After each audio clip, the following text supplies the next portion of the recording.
Assalamualaikum warahmatullahi wabarakatuh. Nama saya Rana Nabila Mulia, kelas 4 Al-Halim. Saya akan menceritakan masa kisah Putri Limaran. Dengarkan ya.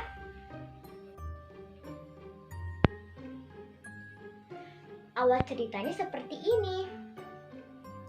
Putri Limaran merupakan seorang putri atau permaisuri. Ia adalah permaisurinya raja. Kegemaran Putri Limaran adalah membatik.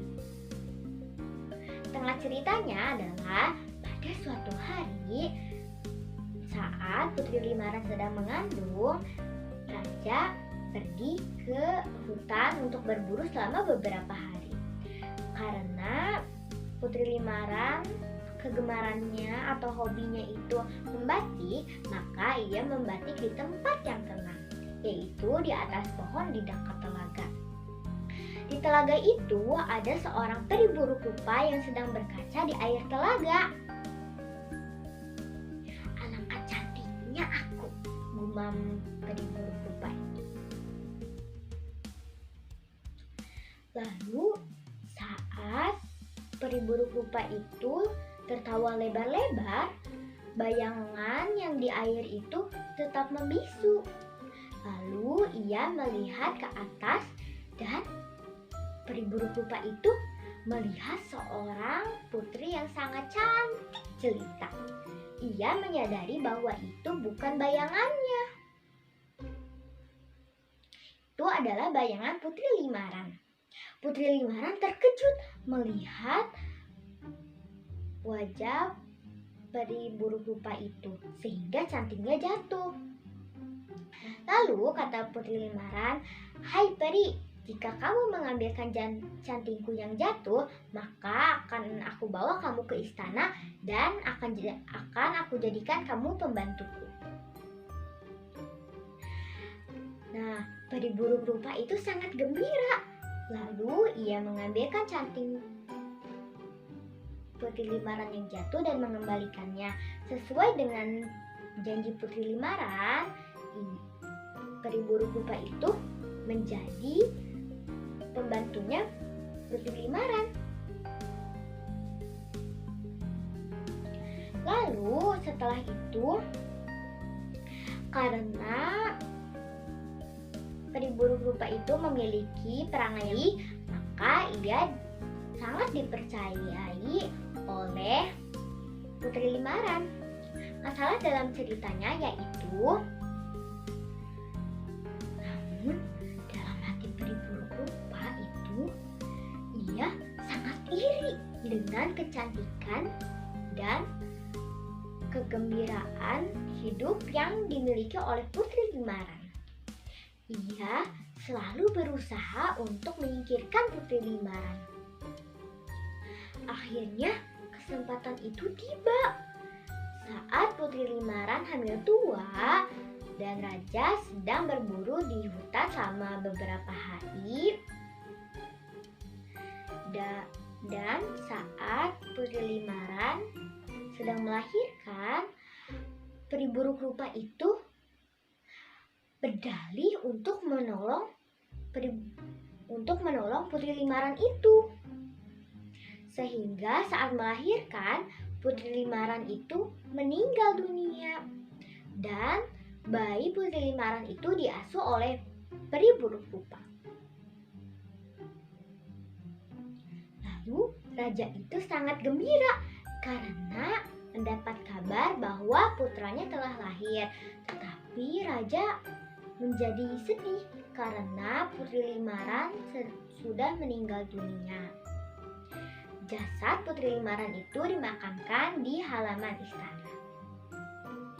Lalu si peri buruk rupa itu coba menghibur raja, tetapi tidak berhasil. Lalu di kuburannya Putri Limaran itu tumbuh bunga melati. Lalu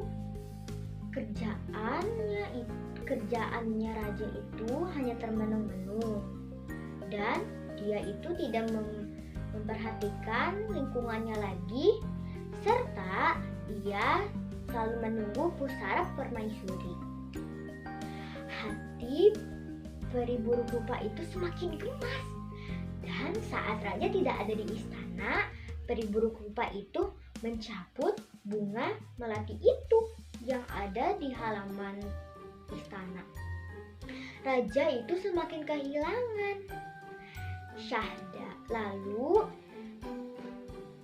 akhir ceritanya adalah Syahdan di tempat pembuangan pohon bunga melati itu tumbuh pohon maja yang hanya berbuah satu loh. Ketika buah itu ranum, mengundang juru masak untuk memetiknya dan dibawa pulang oleh juru masak.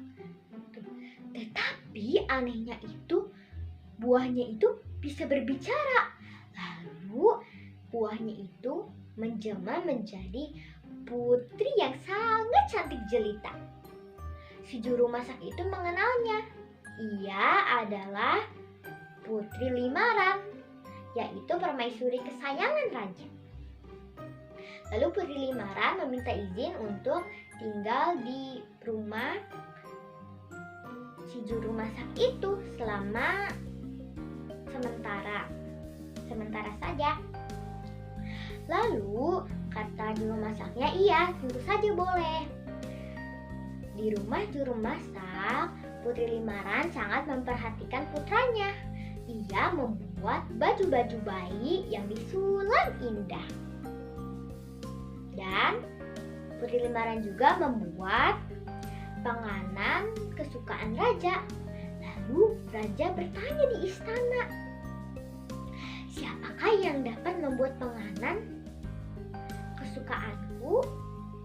Lalu raja itu diam-diam mengikuti si juru masak ke rumahnya. Akhirnya raja dan Putri Limaran bertemu lagi. Pertemuan antara raja dan Putri Limaran itu sangat mengharukan. Raja berjanji kepada Putri Limaran untuk menghukum si peri buruk rupa itu setimpal dengan apa yang telah dia perbuat kepada Putri Limaran. Konon katanya saat peri buruk rupa itu meninggal, makamnya itu ditumbuhi oleh bunga bangkai yang sangat bau. Sekian cerita lini masa kisah Putri Limaran dari saya. Terima kasih. Wassalamualaikum warahmatullahi wabarakatuh.